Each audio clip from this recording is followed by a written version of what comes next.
Hi friends, ಎಲ್ಲರೂ ಹೇಗಿದ್ದೀರಾ? I hope ಎಲ್ಲರೂ ಆರಾಮಾಗಿದ್ದೀರಾ ಅಂತ ಭಾವಿಸ್ತಿದ್ದೀನಿ. ನಾನಿವತ್ತು ತಮ್ಲೈನ್ ನೋಡಿದ್ರೆ ನಿಮ್ಗಾಗಲೇ ಯಾವುದ್ರ ಬಗ್ಗೆ ವಿಡಿಯೋ ಮಾಡ್ತಾಯಿದ್ದೀನಿ ಅಂತ ಗೊತ್ತಿರುತ್ತೆ. ನಾನಿವತ್ತು ನನ್ನ ಸೆಕೆಂಡ್ ಡೆಲಿವರಿ ಸ್ಟೋರಿನ ಹೇಳ್ತಿದ್ದೀನಿ. ನಾನು ಆಲ್ರೆಡಿ ಫಸ್ಟ್ ಡೆಲಿವರಿ ಹಾಕಿದ್ದೆ. ಇವತ್ತು ನನ್ನ ಸೆಕೆಂಡ್ ಡೆಲಿವರಿ ಸ್ಟೋರಿ ಹೇಳೋಣ ಅಂದ್ಕೊಂಡು ಬಂದಿದ್ದೀನಿ. ನೋಡಿ, ನನ್ನ ಫಸ್ಟ್ ಡೆಲಿವರಿ ಕೂಡ ಸಿ ಸೆಕ್ಷನ್ ಆಗಿತ್ತು. ಎಲ್ಲರೂ ಡಾಕ್ಟ್ರ್ ಹೇಳಿದೆ ಫಸ್ಟ್ ಸಿಸರಿನ್ ಆದಮೇಲೆ ಎರಡನೇ ಮಗು ಕೂಡ ಸಿಸರಿನೇ ಆಗುತ್ತೆ ಅಂತ. ಬಟ್ ಅದು ಹಂಗೆ ಹೇಳ್ತಾರೆ. ಬಟ್ ಆಟೋಮೆಟಿಕ್ಕಾಗಿ ಏನಾರ ಪೇಯ್ನ್ ಬಂದರೆ, ಬ್ಲೀಡಿಂಗ್ ಸ್ಟಾರ್ಟ್ ಆದರೆ, ಗರ್ಭಕೋಶ ಓಪನ್ ಆದರೆ ಸೆಕೆಂಡ್ನೇ ಪಾಪು ನಾರ್ಮಲ್ ಆಗುತ್ತೆ. ನಾನು ಹಂಗೆ ಅಂದ್ಕೊಂಡಿದ್ದೆ. ನನಗೆ ಫಸ್ಟು ಸಿ ಸೆಕ್ಷನ್ ಆಗಿದೆ, ಎರಡನೇದು ನಾರ್ಮಲ್ ಆಗಲ್ಲ ಅಂತ. ಬಟ್ ನನಗೇನೆ ಏನಾಯಿತು, ಗರ್ಭಕೋಶ ಓಪನ್ ಆಗಿಬಿಡ್ತು. ಆದರೆ ನಮ್ಮ ಪಾಪು ಇನ್ನೂ 8 ಮಂತ್ಸ್ ಕಂಪ್ಲೀಟ್ ಆದ್ದರಿಂದ ನಾವು ಸಿ ಸೆಕ್ಷನ್ನೇ ಮಾಡಿಸ್ಕೊಳಕ್ಕಾಗಿ ಬಂತು. ಈಗ ಎಷ್ಟೋ ಜನ ಅಂದ್ಕೊಂಡಿರ್ತಾರೆ ಫಸ್ಟು ಸಿ ಸೆಕ್ಷನ್ ಡೆಲಿವರಿ ಆದರೆ ಸೆಕೆಂಡು ಸಿ ಸೆಕ್ಷನ್ನೇ ಅಂತ. ಆ ಥರ ಏನಿಲ್ಲ. ಅಂದರೆ ಅವರು ಎರಡನೇದಕ್ಕೆ ಸಿ ಸೆಕ್ಷನ್ನೇ ಹೇಳೋದು ಡಾಕ್ಟ್ರು. ಆಟೋಮೆಟಿಕ್ಕಾಗಿ ಅದೇ ಗರ್ಭಕೋಶ ಓಪನ್ ಆಗಿ ನಮಗೆ ಬ್ಲೀಡಿಂಗ್ ಸ್ಟಾರ್ಟ್ ಆಗಿ ಹೊಟ್ಟೆ ನೋವು ಬಂದರೆ ಅವರು ನಾರ್ಮಲ್ಗೆ ಟ್ರೈ ಮಾಡ್ತಾರೆ, ಮಾಡಲ್ಲ ಅಂತ ಹೇಳಲ್ಲ.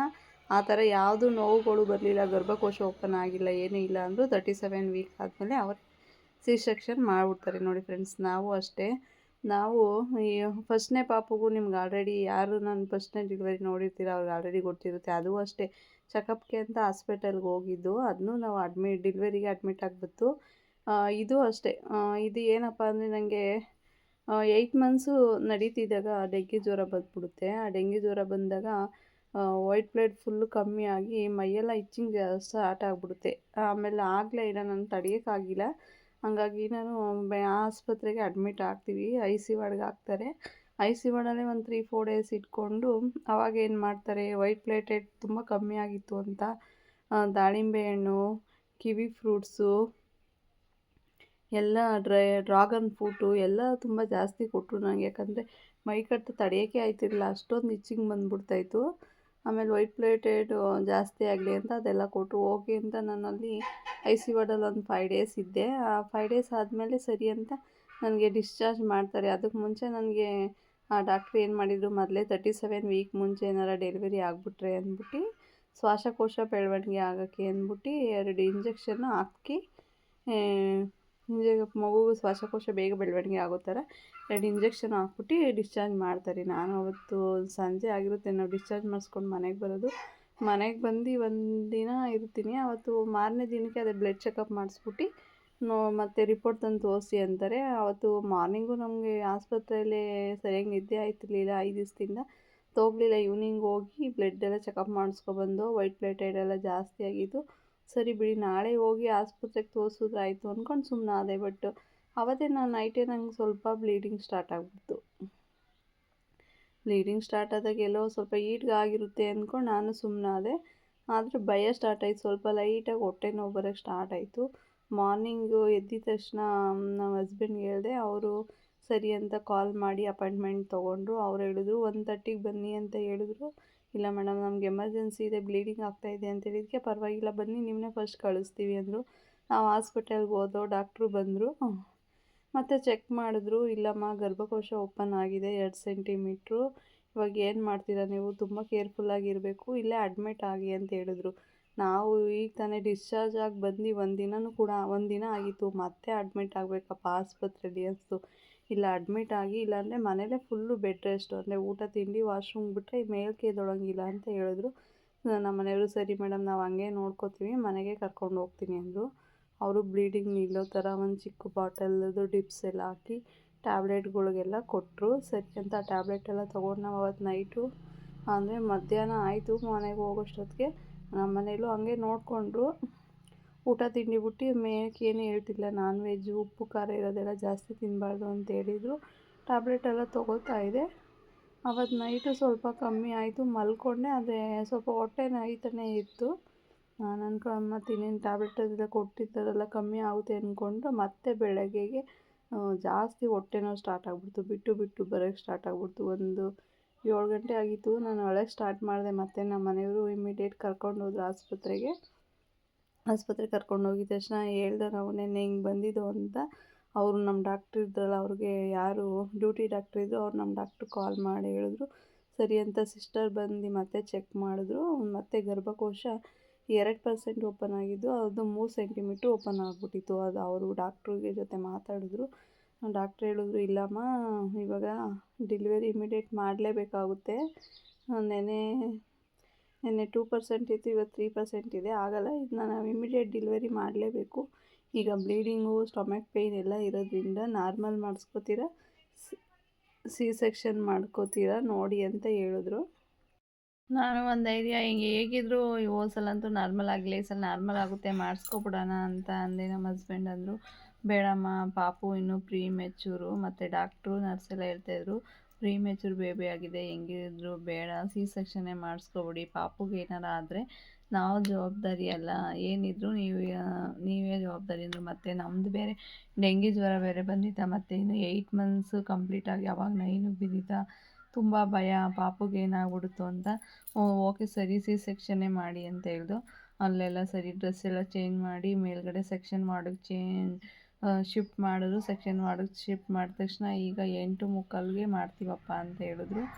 ಸ್ವಲ್ಪ ಮಕ್ಕಳು ಡಾಕ್ಟ್ರು ಬರೋದು ಲೇಟ್ ಆಯಿತು. ಮತ್ತು ನಾನು ಫೋನಲ್ಲೇ ಹೇಳಿದ್ದೆ ಮೇಡಮ್ಗೆ, ನಮ್ಮ ಗೈನಕಾಲಜಿಸ್ಟೇ ಮಾತಾಡಿದೆ, ಮೇಡಮ್ ನನಗೆ ಹೆಂಗಿದ್ರು ಸಿ ಸೆಕ್ಷನ್ನೇ ಮಾಡ್ತಿದ್ದೀರಾ, ಫ್ಯಾಮಿಲಿ ಪ್ಲ್ಯಾನಿಂಗ್ ಆಪ್ರೇಷನ್ ಮಾಡಿಬಿಡಿ ಅಂತ ಕೇಳಿದೆ. ಅದಕ್ಕೆ ಅವ್ರು ಹೇಳಿದ್ರು, ಅದು ಬೇಬಿ ಮೇಲೆ ಡಿಪೆಂಡ್ ಆಗುತ್ತಪ್ಪ, ಪಾಪು ಒಳಗೆ ಹೇಗಿದೆ ಅಂತ ನಮ್ಗೆ ಗೊತ್ತಿಲ್ಲ, ಪಾಪು ಹೊರಗಡೆ ಬಂದಮೇಲೆ ನೋಡಿ ಮಕ್ಕಳು ಡಾಕ್ಟ್ರು ಹೇಳ್ತಾರಮ್ಮ, ಅಲ್ಲಿವರೆಗೂ ನಾವು ಏನು ಹೇಳೋಕ್ಕೆ ಬರಲ್ಲ ನಿನಗೆ.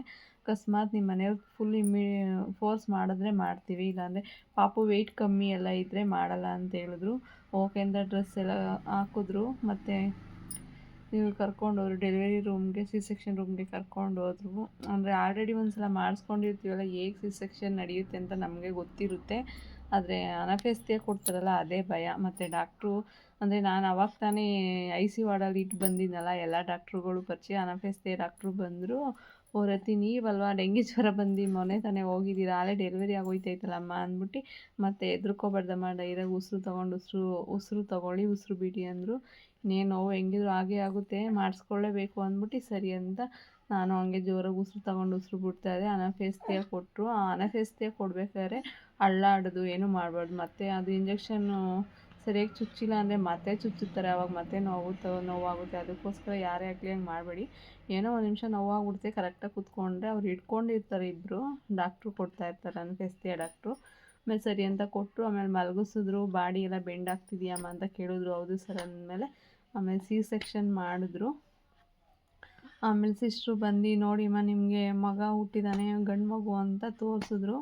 ಆದರೂ ನಮ್ಮ ಮೊಬ್ಬಲ್ಲಿ ಇರುತ್ತಲ್ಲ ಜ್ಞಾನ, ಸರಿ ನನ್ನ ಮಗು ಗಂಡು ಮಗು ಅಂತ ಹೇಳಿದ್ರು. ಆಮೇಲೆ ಹೊರಗಡೆ ತೊಗೊಂಡೋಗಿ ನಮ್ಮ ಫ್ಯಾಮಿಲಿ ಎಲ್ಲ ತೋರಿಸಿದ್ದಾರೆ. ಆಮೇಲೆ ಪೀಡಿಯಾಟ್ರಿಕ್ ಮಕ್ಕಳು ಡಾಕ್ಟ್ರ್ ಇರ್ತಾರಲ್ಲ, ಅವ್ರು ಹೇಳಿದ್ರಂತೆ ನನ್ನ ಮಗ ಬರೀ 1 kg 900 ಗ್ರಾಮ್ ಇದ್ದ, 2 kgನೂ ಇರಲಿಲ್ಲ, ಬೇಡ ಒಂದು 6 ಮಂತ್ ವೆಯ್ಟ್ ಮಾಡಿ, ಆಮೇಲೆ ಕರೆಂಟ್ ಆಪ್ರೇಷನ್ ಮಾಡಿಸ್ಕೋಬೋದಲ್ಲ, ಫ್ಯಾಮಿಲಿ ಪ್ಲ್ಯಾನಿಂಗ್ದು ಏನಂತ ಅರ್ಜೆಂಟ್ ಏನಿಲ್ಲ, ಅದು 1 ದಿನ ಅಷ್ಟೇ ಅಂದಂತೆ. ನಮ್ಮ ಹಸ್ಬೆಂಡು ಓಕೆ ಬಿಡಿ ಸರ್ ಆಯಿತು ಅವಾಗೇ ಮಾಡಿಕೊಡಿ ಅಂತ ಸೈನ್ ಮಾಡವ್ರೆ. ಸರಿ ಅಂತ ಫ್ಯಾಮಿಲಿ ಪ್ಲ್ಯಾನಿಂಗ್ ಆಪ್ರೇಷನ್ ಅಂತೂ ಮಾಡಲಿಲ್ಲ, ಸಿ ಸೆಕ್ಷನ್ ಮಾಡಿದರು.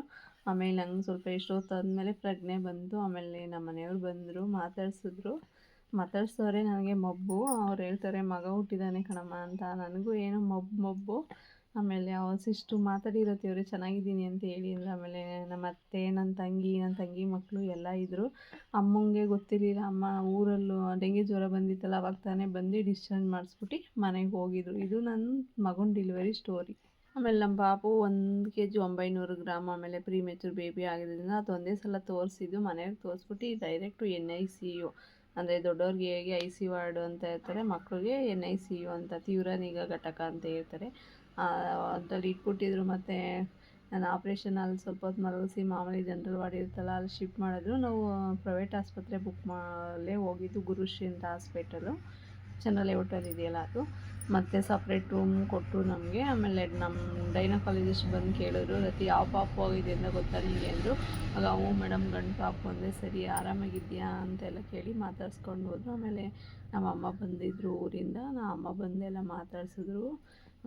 ಸರಿ ಅಮ್ಮ ಪಾಪೆಲ್ಲ ಚೆನ್ನಾಗಿದ್ದಾನೆ, ನೀನು ಆರಾಮಾಗಿರು, ರೆಸ್ಟ್ ಮಾಡು ಅಂದರು. ಆಮೇಲೆ ಡಾಕ್ಟ್ರನ್ನ ಕೇಳಿದೆ, ಮೇಡಮ್ ನಮ್ಮ ಪಾಪು ನೋಡಬೇಕು ಅಂತ. ಅವರಂದರು, ಈಗ ಪಾಪನ್ನೆಲ್ಲ ಕೊಡೋಲ್ಲ ರತಿ, ನೀನು ಹುಷಾರಾಗು, ಆಮೇಲೆ ಪಾಪು ಕೊಡ್ತಾರೆ ನಿನಗೆ ಅಂತ. ಸರಿ ಅಂತ ನಾವು ಪಾಪು ಕೊಡಲಿಲ್ಲ, ಐ ಸಿ ವಾರ್ಡಲ್ಲೇ ಇತ್ತು. ನಮಗೆ ಸಪ್ರೇಟ್ ಸಂಜೆಗೆ ಸಪ್ರೇಟ್ ರೂಮ್ ಕೊಟ್ಟು ಆ ರೂಮಲ್ಲೇ ಇದ್ದು. ಮಾಮೂಲಿ ಇನ್ನು ನೈಟ್ ಗೊತ್ತಿದೆಯಲ್ಲ, ಸೊ ಅದೇ ಇಂಜೆಕ್ಷನ್ನು ಬೆಳಗ್ಗೆ ಡೆಲಿವರಿ ಆಗಿದ್ದಕ್ಕೆ ನೈಟ್ ನನಗೊಂದು 10-11 ಗಂಟೆಗೆ ಸ್ವಲ್ಪ ನೀರು ಡಾಕ್ಟ್ರು ಬಂದು ಮತ್ತೆ ಚೆಕಪ್ ಮಾಡಿ ನೀರು ಮತ್ತು ಹಾಲು ಕೊಡೋಕೆ ಹೇಳಿದ್ರು. ನೀರು ಮತ್ತು ಹಾಲು ತಗೊಂಡು ಡೆಲಿವರಿ ಆಗಿದ್ದಾನೆ. ಆಲ್ರೆಡಿ ಒಬ್ಬಳು ಮಗಳಿದ್ದಾಳೆ, ಒಬ್ಬ ಮಗ ಹುಟ್ಟಿದ್ದಾನೆ. ತುಂಬ ಖುಷಿನೇ ಆಯ್ತಿತ್ತು. ಬಟ್ ಆ ಪಾಪುನ ನಮ್ಮ ಕೈಲಿ ಮುಟ್ಲೂ ಇಲ್ಲ, ನಾನು ಎತ್ಕೊಂಡು ಇಲ್ಲ, ನಾನು ಸರಿಯಾಗಿ ನೋಡೂ ಇಲ್ವಲ್ಲ, ನನ್ನ ಮಗು ನನ್ನ ಕಡೆ ಕೊಡ್ತಾ ಇಲ್ವಲ್ಲ, ಬೇಜಾರಿರುತ್ತಲ್ಲ ತಾಯಿಗೆ. ತುಂಬ ಬೇಜಾರಾಯ್ತಾಯಿತ್ತು. ಬೇರೆ ಡಾಕ್ಟ್ರೆಲ್ಲ ಬಂದು ಹೇಳ್ತಾಯಿದ್ರು, ಬೇಜಾರು ಮಾಡ್ಕೋಬೇಡ ರತಿ, ಇವಾಗ ನಿನ್ನ ಮಗ ನೀನು ಹೊಟ್ಟೆಲಿ ಅಟ್ಲೀಸ್ಟ್ ಇನ್ನೂ 1 ಮಂತಾರು ಇರಬೇಕಿತ್ತು. ಈಗ ಹಂಗೆ ಅನ್ಕೋ, ಪಾಪು ಎಲ್ಲ ಹೊಟ್ಟೆಲಿದ್ದಾನೆ ಅಂದ್ಕೊಂಡು ನೀನು ಸ್ವಲ್ಪ ಒಂದು ವಾರ ರೆಸ್ಟ್ ಮಾಡು ಅಂತ. ಸರಿ ಅಂತ ಐ ಸಿ ವಾರ್ಡಲ್ಲಿದ್ದರು. ಮತ್ತು ಮಾರ್ನಿಂಗುಗೆ ಮಕ್ಕಳು ಡಾಕ್ಟ್ರು ಬಂದು ಪಾಪುನೆಲ್ಲ ಚೆಕ್ ಮಾಡಿ ನಾವಿರೋ ರೂಮ್ಗೆ ಬಂದರು. ನೀನು ಬಂದು ಈಗ ಪಾಪುನ ನೋಡ್ಬೋದಮ್ಮ ಅಂತ ಹೇಳಿದ್ರು. ನನಗಂತೂ ತುಂಬ ಖುಷಿ ಆಗೋಯಿತು. ನನಗಿನ್ನೂ ನರ್ಸಿರಲಿಲ್ಲ. ಆಗ ನರ್ಸ್ ಬಂದರು, ಇಲ್ಲ ಮೇಡಮ್ ನಾನು ನಡೀತೀನಿ, ನಾನು ಪಾಪುನ ನೋಡೋಕೆ ಹೋಗಬೇಕು ಅಂದೆ. ಸರಿ ಅಮ್ಮ ಅಂತ ಅವರು ಇದು ಮಾಡಿ ಸ್ನಾನ ಎಲ್ಲ ಮಾಡಿ ಸ್ವಲ್ಪ ನಡೆಸಿ ಸ್ನಾನ ಎಲ್ಲ ಮಾಡಿಸಿ ಆಮೇಲೆ ನಾನು ನಮ್ಮ ಪಾಪುನ ನೋಡೋಕೆ ಹೋಗಿದ್ದೆ. ಪಾಪುಗೆ ಇದು ಅವಾಗ ಶ್ವಾಸಕೋಶ ಇನ್ನೂ ಬೆಳವಣಿಗೆ ಆಗಿರೋದು ಸ್ವಲ್ಪ ಅಂತ ಪೈಪೆಲ್ಲ ಕನೆಕ್ಟ್ ಮಾಡಿದ್ದ. ಅವನ್ನ ಮುಟ್ಟೋಕ್ಕೂ ಬಿಡಲಿಲ್ಲ, ಸುಮ್ಮನೆ ನೋಡಬೇಕಮ್ಮ ಜಸ್ಟ್ ಅಂತ ಅಂದರು. ಸರಿ ಅಂತ ನೋಡ್ಕೊಬಂದ್ಬಿಟ್ಟು, ಪ್ರೀ ಮೆಚೂರ್ ಬೇಬಿ ಆದಾಗಂತೂ ತಾಯಿದಿರು ತುಂಬ ಸಫರ್ ಪಡ್ತಾರೆ. ಏನಂದರೆ ಎಷ್ಟೇ ನಮ್ಗೆ ನೋವಿದ್ರು ನಮ್ಮ ಪಕ್ಕದಲ್ಲಿ ನಮ್ಮ ಮಗು ಇದ್ದರೆ ಅದು ನೋವು ನಮಗೆ ಗೊತ್ತಾಗಲ್ಲ, ಮರೆಸ್ಬಿಡುತ್ತೆ. ಬಟ್ ನನ್ನ ಮಗ ನನ್ನ ಜೊತೇಲಿ ಇರಲಿಲ್ಲ ಅನ್ನೋ ಫೀಲಿಂಗೆ. ಒಂದೇ ಹಾಸ್ಪಿಟ್ಲಲ್ಲಿ ಇದ್ರೂ ನೋಡಬೇಕು ಅಂದಾಗ ಬಿಡ್ತಾಯಿದ್ರು. ಅಪ್ಪ ಅಮ್ಮಂಗೆ ಅಷ್ಟೇ ಅಲೋ, ಎಷ್ಟು ದೂರದಿಂದ ಊರಿಂದ ಬಂದರೂ ಬಿಡ್ತಾ ಇರಲಿಲ್ಲ. ನನಗಂತೂ ನನ್ನ ಮಗುನ ಮುಟ್ಟೋಕ್ಕೆ 8 ದಿನ ಬೇಕಾಯಿತು. ನಮ್ಮನ್ನ 3 ಡೇಸ್ಗೆ ಡಿಸ್ಚಾರ್ಜ್ ಮಾಡಿಬಿಟ್ರು. ಪಾಪುನ ಮಾತ್ರ ಅಲ್ಲೇ ಇಟ್ಕೊಂಡಿದ್ದು. ನಾವು ದಿನದಲ್ಲಿ 3 ಟೈಮ್ಸ್ ಇಲ್ಲ 4 ಟೈಮ್ಸು ಫೀಡಿಂಗ್ ತೊಗೊಂಡೋಗಿ ನಮ್ಮ ಅತ್ತೆ ಇಲ್ಲ ನಮ್ಮ ಮನೆಯವ್ರು ಕೊಟ್ಟು ಬರ್ತಾಯಿದ್ರು. ಯಾಕಂದರೆ ನಮ್ಗೆ ಆಸ್ಪತ್ರೆಗೂ ಮನೆಗೂ 1 ಕಾಲು ಗಂಟೆ ಆಯ್ತಿತ್ತು ಅಷ್ಟೇ. ಓಕೆ ಫ್ರೆಂಡ್ಸ್, ಯಾರಾದ್ರೂ ನನ್ನ ಚಾನಲ್ನ ಸಬ್ಸ್ಕ್ರೈಬ್ ಆಗಿಲ್ಲ ಅಂದರೆ ಸಬ್ಸ್ಕ್ರೈಬ್ ಮಾಡಿ.